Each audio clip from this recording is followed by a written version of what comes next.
Hoy estamos terminando un ciclo que, como decía Miguel en la oración, oramos para que no se queden recuerdos de bonitas charlas, ¿no? Enfermedades del corazón. Nos recordamos de la depresión, ansiedad, adicciones. Hace 8 días vimos soledad. Hoy vamos a ver el temor o el miedo. ¿Qué hemos aprendido? A ver, yo algo que he aprendido es que no todas las enfermedades del corazón las atiende la Fundación Verde Infantil.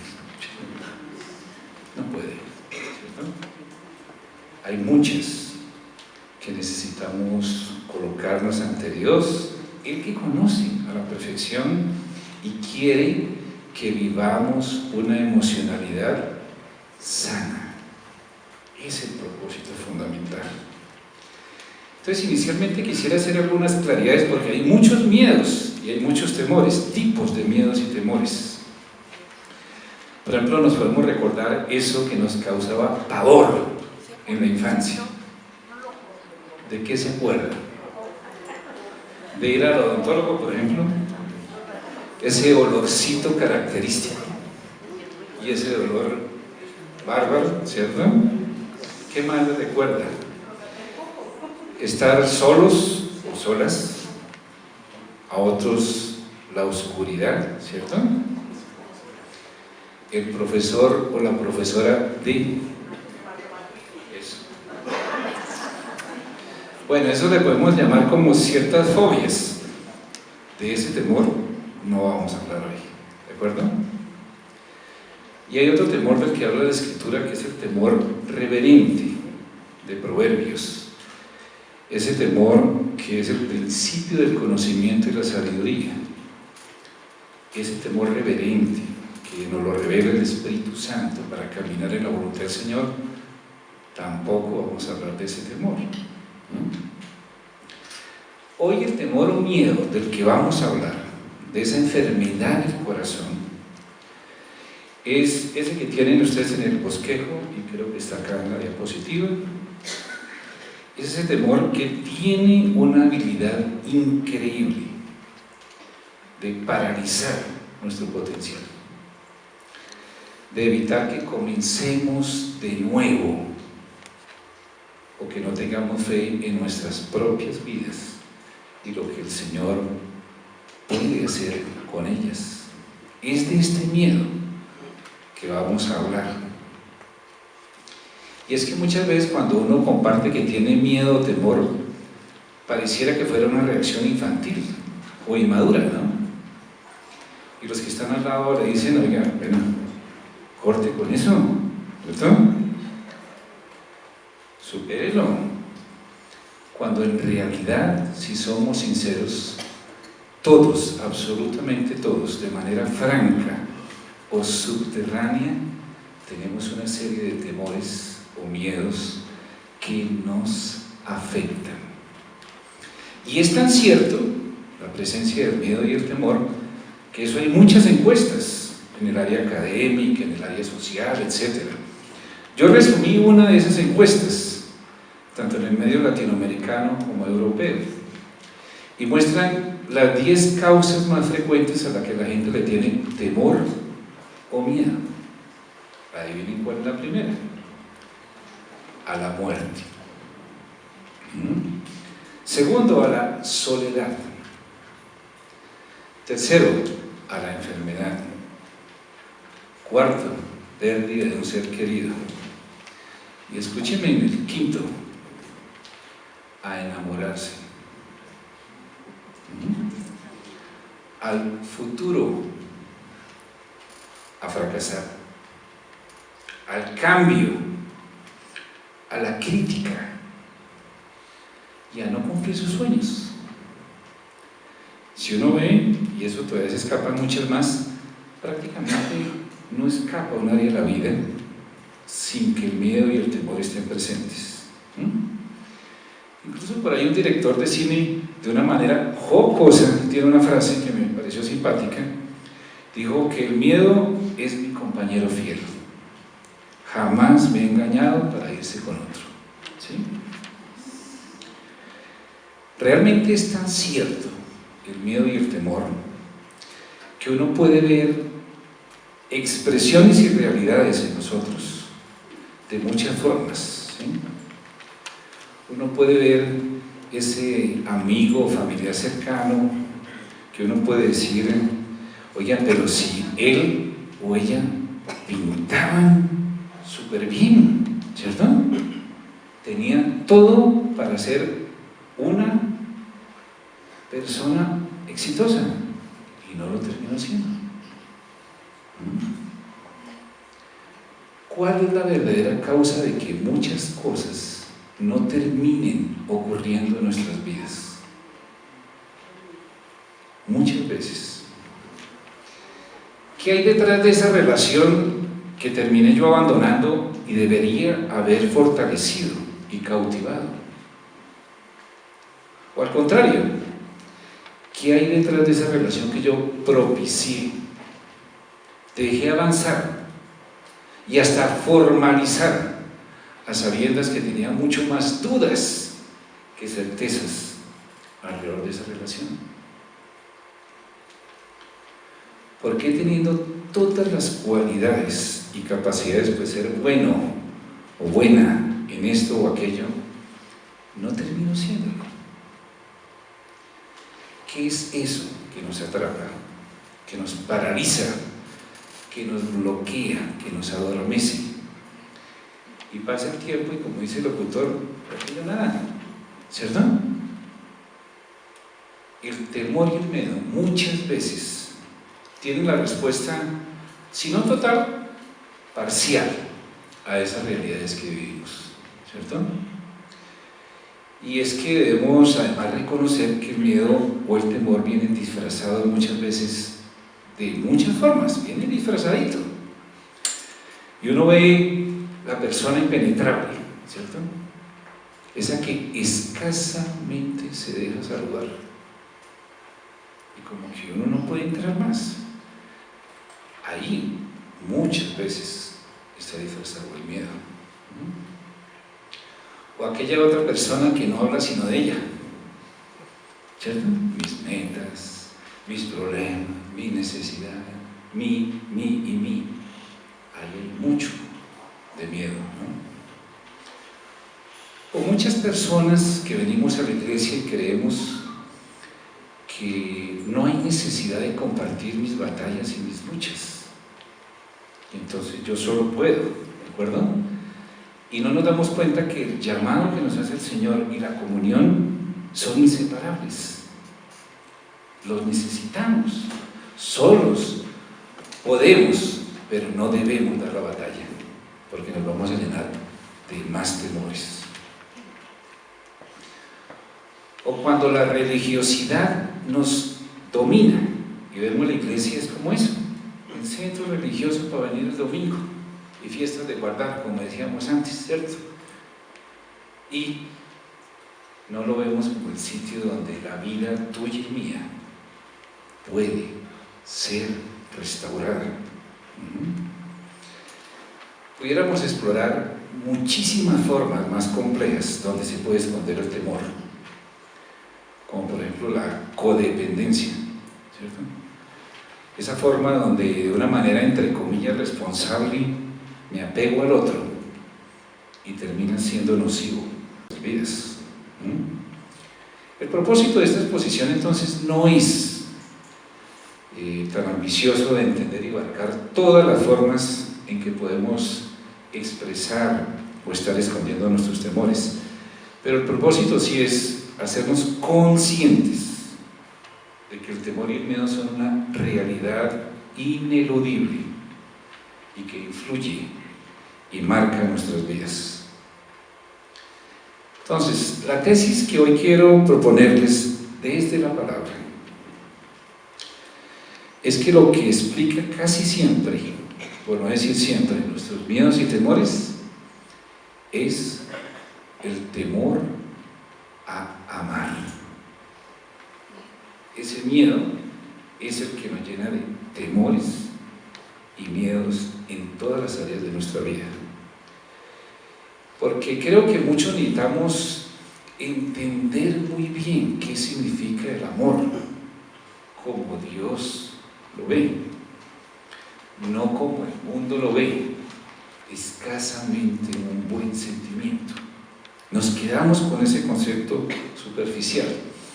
Y parte de lo que vamos a exponer en estos siguientes minutos, la verdad el Señor nos lo reveló, nos llamó, nos exhortó en el retiro de caballeros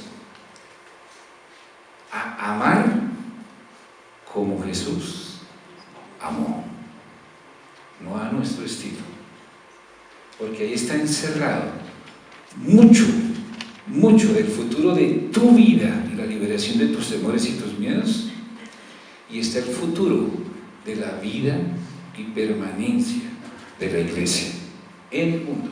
No hablo de la iglesia de la colina nomás, en el mundo. Entonces los invito a que leamos un texto que parece largo, y es largo, ¿cierto? Pero que vamos a ver que es muy rico, muy bello, y que nos aclara muchas cosas de lo que significa el amor como el antídoto perfecto de nuestros temores y nuestros miedos. Primera de Juan, y los invito además a que allá en sus casitas esos 4 o 5 capítulos los lean, por favor, 4, ¿sí?, de esa carta, que es muy especial para lo que tenemos como misión, como iglesia y como cristianos. Primera de Juan 4, del 7 al 21. Sección gafas, un momentito.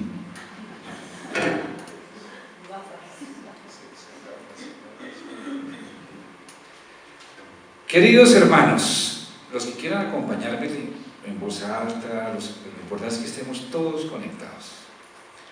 Queridos hermanos, amémonos los unos a los otros, porque el amor viene de Dios, y todo el que ama ha nacido de Él y lo conoce.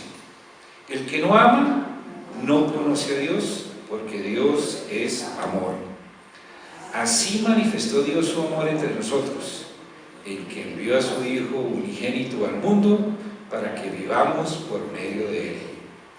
En esto consiste el amor, no en que nosotros hayamos amado a Dios, sino en que Él nos amó y envió a su Hijo para que fuera ofrecido como sacrificio por el perdón de nuestros pecados. Queridos hermanos, ya que Dios nos ha amado así, así también nosotros debemos amarnos los unos a los otros. Nadie ha visto jamás a Dios, pero si nos amamos los unos a los otros, Dios permanece entre nosotros y entre nosotros su amor se ha manifestado plenamente. ¿Cómo sabemos que permanecemos en Él y que Él permanece en nosotros? Porque nos ha dado de su Espíritu.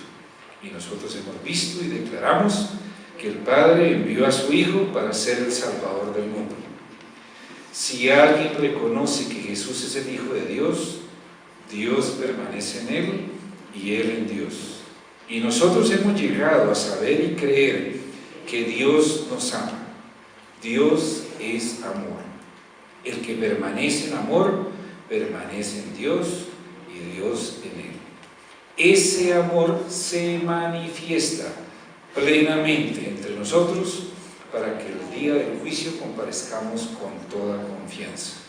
Porque en este mundo hemos vivido como vivió Jesús. Ojo, en el amor no hay temor, sino que el amor perfecto echa fuera el temor. El que teme espera el castigo, así que no ha sido perfeccionado en el amor. Nosotros amamos a Dios porque Él nos amó primero. Si alguien afirma, yo amo a Dios pero odia a su hermano, es un mentiroso.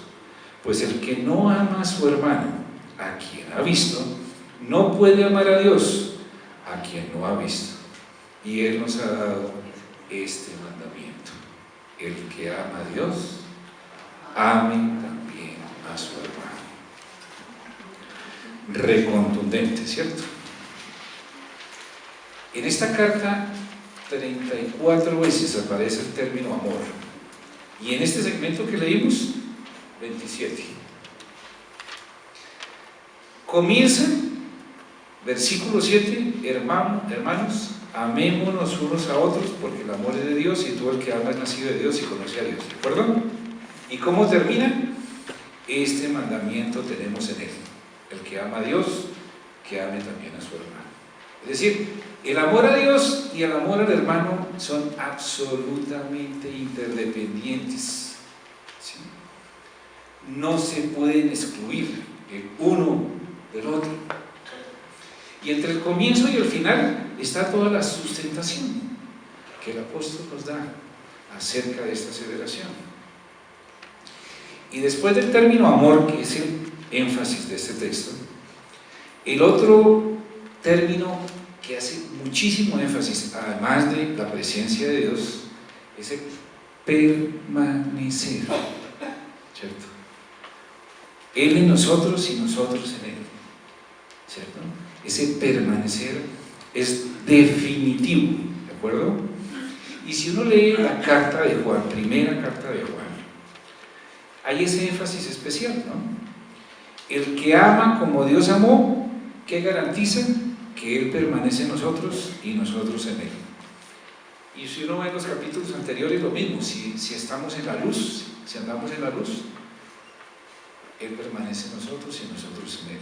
Si vivimos en el Espíritu, lo mismo. El que conoce y pone en práctica la palabra, igual.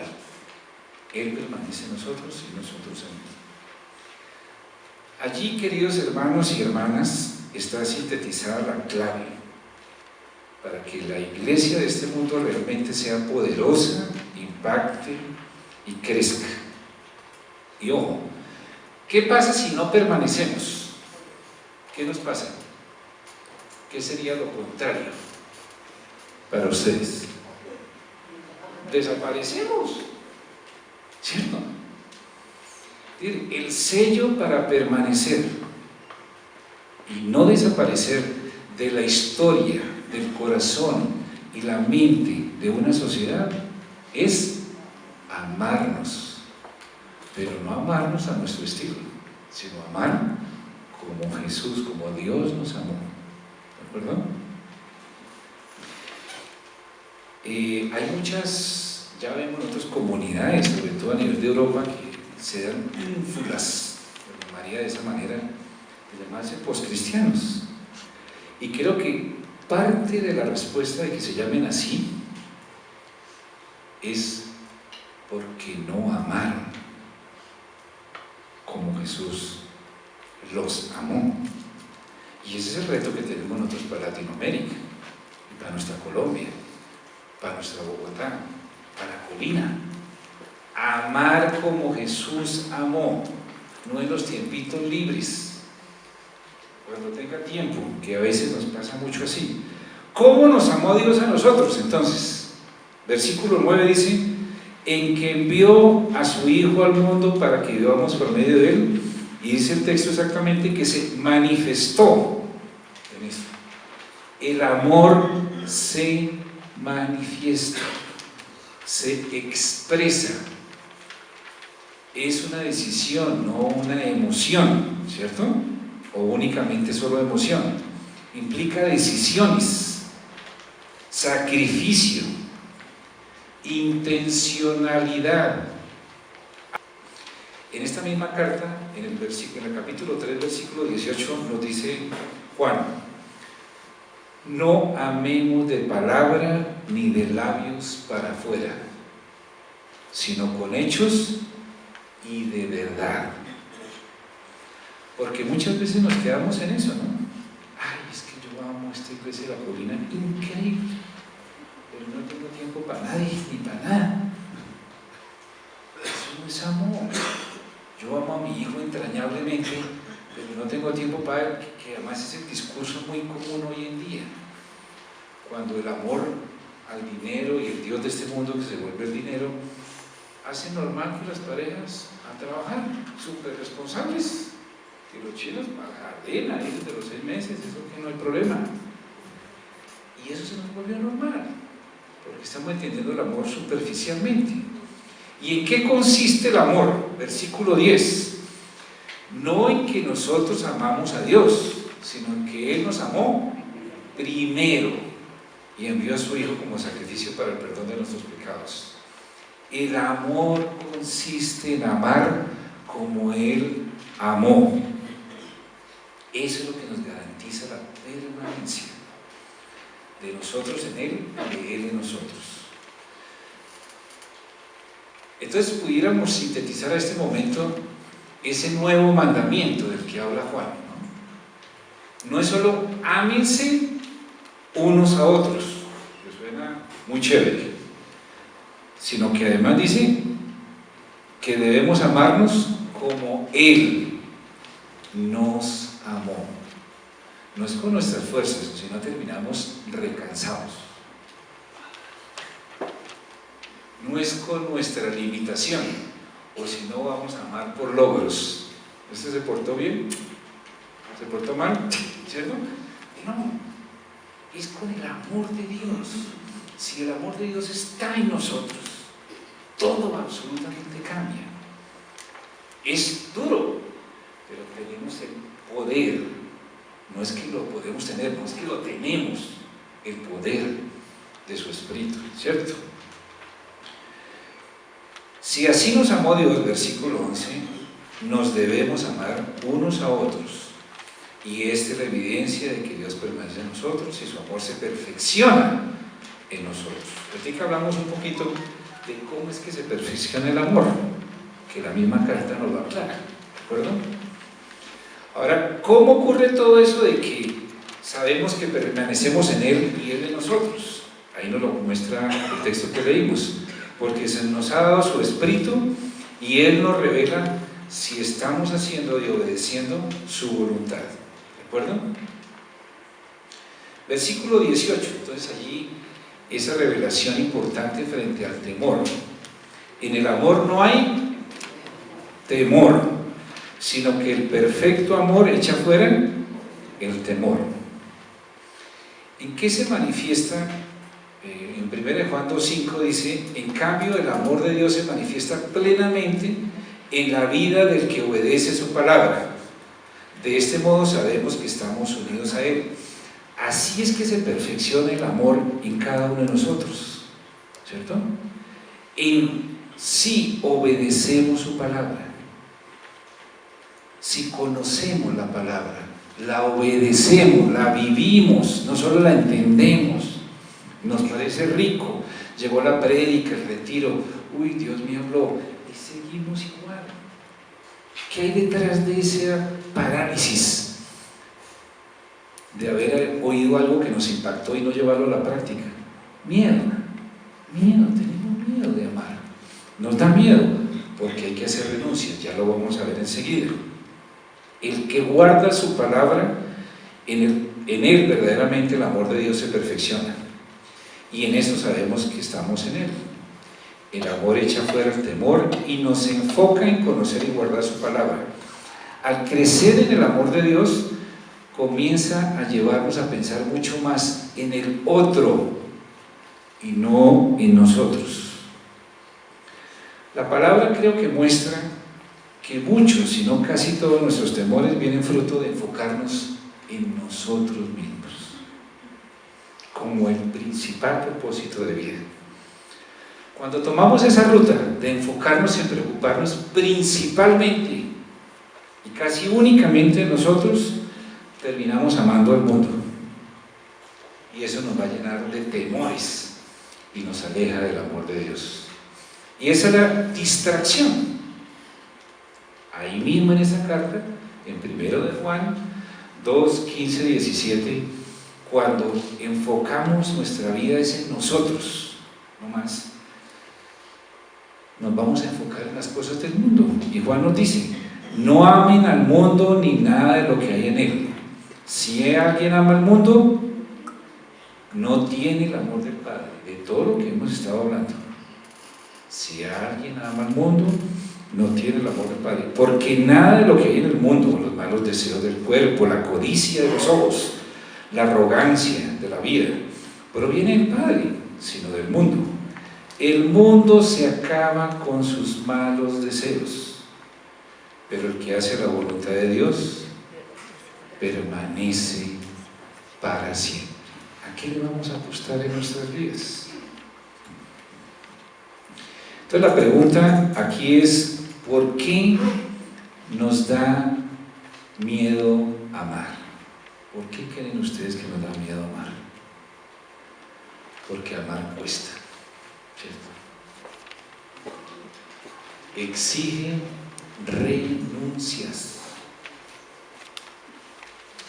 Para amar bien al otro, lo primero que tiene que renunciar es a uno mismo.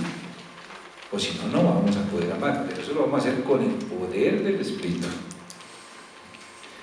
Porque comenzamos a asumir riesgos. Y como nos decía Adrián en el retiro, si queremos ser cristianos genuinos, tenemos que andar por la cornisa. Es decir, ser cristiano es ser peligroso. Porque es inseguro. Es a través de nuestra debilidad que el Señor reina en cada uno de nosotros. Amar no es nada fácil. Amar afecta nuestras agendas.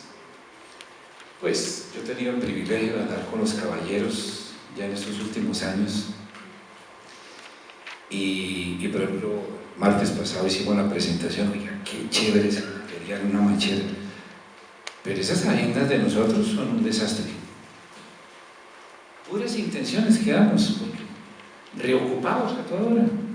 Entonces, ¿qué cristianos vamos a ser? ¿Qué iglesia vamos a transformar? ¿Cómo vamos a alcanzar a los perdidos? Que es que estoy muy ocupado, pero es muy chévere ir a esa iglesia, lo cuento. Ya de caballeros es lindísima, ¿sí? Pero esas agendas que no nos dejan hacer nada. Tenemos que tomar una decisión allí. Y algo que nos cuesta es no enfocar la vida en nosotros, sino enfocarla en el otro. Como dice el Señor, que el otro sea más importante que yo, ¿cierto? Más importante.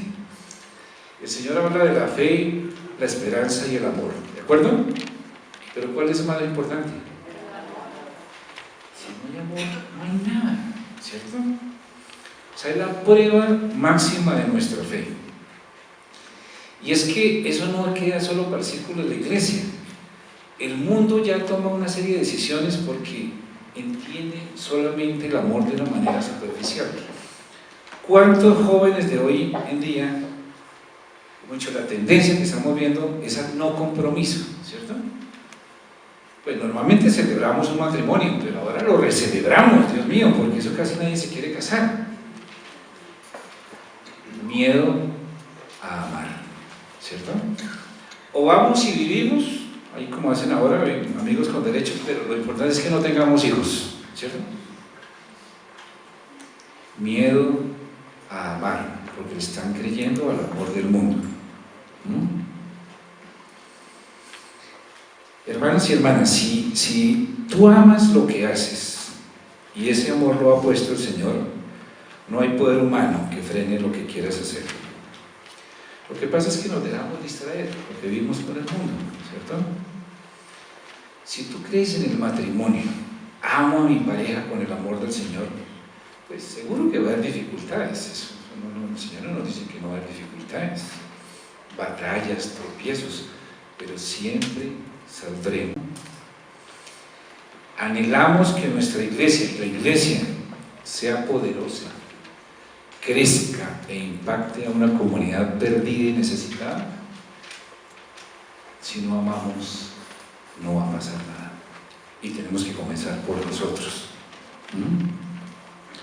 Amemos como Jesús amó a nuestros hermanos, a los perdidos, a los necesitados. Y el Espíritu Santo nos dio el poder para hacerlo. Tenemos que disponernos para hacerlo, arriesgarnos, porque ¿de qué fe estamos hablando? Y realmente cuando yo me puse a revisar la palabra, la cantidad de promesas para liberarnos del miedo y el temor, pues son infinitas, y razones por las cuales con el poder del Señor estamos libres de temor y de miedo. Pero tenemos que conocer la palabra, creerle y vivirla, que es el gran reto que tenemos. Solo rescaté algunas, ¿no? Salmo 34:4. Busqué al Señor y Él me respondió, me libró de todos mis temores. Para que ustedes lo anoten ahí, Salmo 34:4. O cuando el Señor le habla a Josué, 1:9, no temas ni te acobardes, porque el Señor tu Dios estará contigo donde quiera que vayas. En 2 Timoteo 1:7, Dios nos ha dado un espíritu, no nos ha dado un espíritu de timidez, sino de poder, de amor y de dominio propio, ¿cierto? Y que crezcamos y creamos en que somos nueva creación de Dios cuando creemos en Él. 2 Corintios 5:17. Por lo tanto, si alguno está en Cristo, es nueva, lo viejo ha llegado, lo nuevo. Efesios 4:24, y pónganse el ropaje de la nueva naturaleza, creada a imagen de Dios en verdadera justicia y santidad.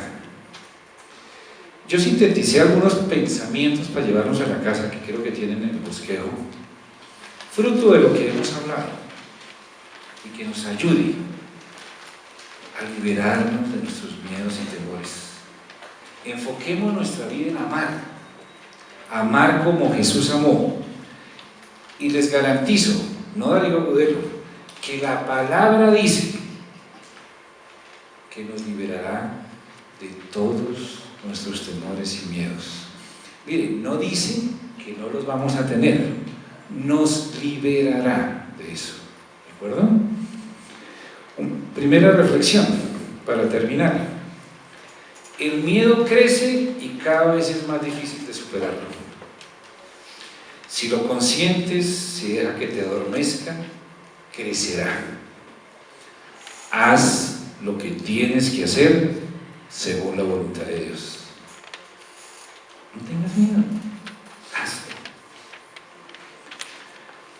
Nuestros miedos y temores, en resumen, son la suma de todas las veces que dejamos de amar y fijamos la mirada solamente en nosotros y no en los demás. Tenemos que perder la mirada solamente en nosotros. Tercera reflexión: hacer lo que Dios quiere que hagas es ya una victoria sobre el miedo en tu vida.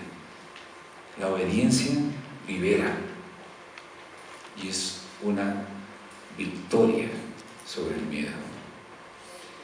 Y algo que tiene un poquito de psicología, pero es esencialmente lo que dice la palabra: el miedo no responde a la lógica. Tu única oportunidad es deshacerte del miedo, confiar en Dios y enfrentarlo, porque a veces nos quedamos en el camino, todos. Da un paso de fe y mira cómo el miedo se desmorona en el proceso mientras Dios guía tus pasos.